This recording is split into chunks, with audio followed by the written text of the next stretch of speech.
si San Pablo nagbabala para sa atin na kung isipin natin yung nangyari sa mga Israelita, kung isipin natin yon, dapat lamang na hindi na tayo mag-iisip ng gagawa ng masama, sabi niya, para hindi tayo mamamatay. At kung sila man ay kumain ng spiritual na pagkain sa mana at uminom ng tubig doon sa ilang, tayo din ay merong pagkain at inumin na binibigay ng Diyos ngayon.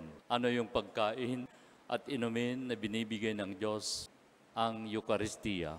Kay ang bato na nagbibigay ng tubig sa kanila noon ay si Kristo. At dito sa ating Eucharistia, si Kristo din ang nagbibigay ng tunay na pagkain espiritual at tunay na inumin na espiritual. So kung ganon, katulad ng mga Israelita, tayo din ay hinakalingan ng Diyos sa Kanyang pag-ibig, sa Kanyang kabutihan at awa.